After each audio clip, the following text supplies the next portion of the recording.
This episode of Super Over is brought to you by DP World. From transporting the soil and grass 1,200 miles to New York for the ICC Men's T20 World Cup, through to the Beyond Boundaries initiative to make cricket more accessible.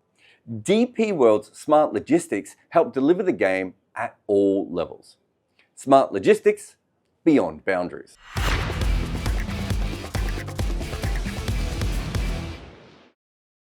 Welcome to the Super Over on talkSPORT Cricket. Jarrod Kimber, Steve Harmison is here. Neil Manthorp kept saying this was going to be over in 4 days. Felt like India could have batted for another day and a half, Harmy. That pitch, it was a great batting performance from them, but it really did even out quite a bit, didn't it? It did, yeah. It was. I mean, the pitches again are England's kryptonite. I'm not going to make any excuses. These are not the surfaces that England need to play on in England. I mean, we should be having home advantage, and the home advantage that we need is not them. Yep. You know, it might sell 15,000 tickets at £26 a go on day 5, but you know, from our cricket team's point of view, I'll stick up for the boys on that front. We pick a side to win a game, and we pick a side to win a game, and we need a better surface than that for us at home to win that game. Nothing against what India did. India were magnificent. I'm talking about the England's point of view. Yeah. What? 10-1 on day 4. It was finishing on day 4. If we had another day, I think India would have won, because India would have get 150, 180 in front. England were cooked, and all of a sudden, two spinners on that surface, and it could have been a bit more of a challenge than what we had. So yes, I think the game was a great spectacle if they had finished 15 minutes earlier. I think it didn't tarnish anything for what the guys did, and hundreds and everybody that did it, but I thought it just left a little bit of bad taste. I had no problem with what Shubman Gill did, but I just think the way it ended was, I just didn't think this test match needed it to end that way. I would have kept batting. I don't even know why we stopped. We didn't even get Ben Duckett bowling. We could have kept going. Let's just talk about the two partnerships. Obviously, we talked a little bit about KL Rahul and Shubman Gill again yesterday. But they really did set this up. They did the tougher batting, I think, in some ways. And then, you know, when the inconsistent bounce disappeared from this wicket, which we haven't even talked about, it just almost completely disappeared over a period of time. That Ravi Jadeja and Washington Sundar's partnership was magnificent for two players who are not specialist batters either. No, it was. It was absolutely brilliant. The two, you know, Gill especially going out there, did 2 for none after captaining a team 157 overs when his bowlers didn't really turn up for him for large periods of that innings. And then, you know, the two lads in the middle to hold that all together, the two spin bowling all rounders. I mean, that was a special effort. That was a special effort. Yes, you want to see them get 100, and I don't begrudge them that 100 at all. I don't.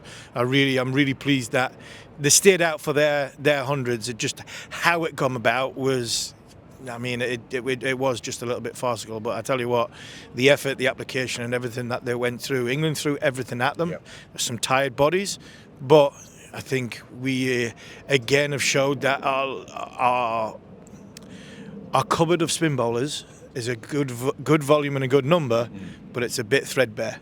Well, I wonder what you would think about this. Obviously, Ben Stokes and Liam Dawson had some conversations during the day. Yeah, I'm getting a bit of stick here. We're going to get a bit of sticky off. I'm actually going to embarrass him here because I actually thought he had a brilliant game.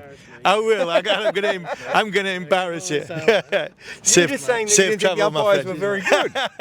He would never say that. I'll give you a ring. I'll see you at the Oval. I'll get that question in a second. I mean, he's a good pal. But how good a game did they have? Yeah. The two umpires, I thought the two of them brilliant. They were brilliant. They were excellent. Decision making and managing the game, I thought they were first class. Yeah, no doubt. What was the first question? The first question was, you were talking about England spinners, and I said that Ben Stokes and Liam Dawson had some issues in this. I think at one stage, Ben Stokes had his hands on him going, mate, just listen to me. And one thing I've always liked about Liam Dawson is he is a bit of a fighter and a bit pugnacious, but he wanted his spinner to bowl around the wicket. His spinner wanted to bowl over wicket, and they had an issue there, right? On top of that, if you pick Liam Dawson, you don't really expect him to run through India on day 5 when they're blocking out, do you? I just wonder. No, and I get what you're saying. I just wonder. This is when I'm trying to put this in the nicest possible way, because I'm not so much I'm trying to look after to Liam or to sort of try and drive a rod between Liam and Ben, watching them as they went about their business. England don't talk very highly of county cricket. I think a lot of people were talking about Liam Dawson coming into the game, and I mean there's quite a lot of other podcasts that have been going Dawson over Bashir. Ben Stokes has a mentality and a method which is it's about the team and it's about the team. And I'm not sure Liam Dawson, because he's of an older generation, because he's a little bit older and possibly set in his ways and comfortable bowling the way he has done in county cricket. May not quite drink the Kool-Aid and be involved with the vibes. He's possibly going, I'm not comfortable doing that. Where Ben's saying, I don't really care if you're comfortable doing that. Your team needs you to do this. It's not about milestones for Ben Stokes. It's about the team. And I just wonder if that was the situation going off before the tea break and then coming back on. I think he might have been just trying to explain to Liam, who's been out of this bubble for 3 years, who's not been involved really with baseball. This team behaves differently. This team has different methods. This team has different mindset. This team is... It's about the group and not about an individual who might say, I can't do that. I'm not used to doing that. I don't want to do that. My figures look good this way. It's also... And I think there was an element of that. Yeah, no, I get that. And I don't think that was wrong with Liam. No. I just think this is possibly his limitations on how he is as a bowler. Also, he just didn't hit foot marks enough, right? Yeah. He maybe bowled a little bit too close to the stumps. He didn't quite get the angle right. He didn't dump the ball into the foot marks. Into his defence, I think them foot marks were very... The first one was... The closest one was very full. And the next one was too wide. There was also a period where he was hitting them a lot as well, and I thought he did look more dangerous. So, I don't think he bowled as bad as his figures make out. No, I don't think he bowled badly at all. But I think we knew what we were going to get out of him. Exactly, and you and I probably both thought in the same that he was that kind of player, and that's where we've ended up here. We talk a lot about Ben Stokes, and I know we briefly talked about Ravi Jadeja before, but Ravi Jadeja has almost stolen a Test match already, and then stolen a draw for them in the very next game. He's not dramatic in the same way Ben Stokes is. He's not sitting there flipping his arm behind his body or like he's about to fall apart or anything. But he is becoming very much the big game player that Stokes has been. Yeah, he's always been like that, though. I think if you asked me 3-4 years ago, if there was one player you could pick in any format that would be first name on your team sheet, I think a lot of people would say Ravindra Jadeja. I did a whole piece about that. You would be. I would. And I mean... I don't think he always gets the credit, though. No.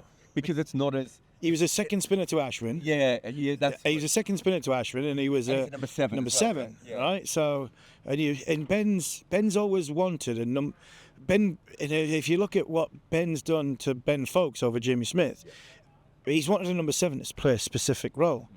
This number 7 that India have got can play quite a lot of roles. He can dig it in.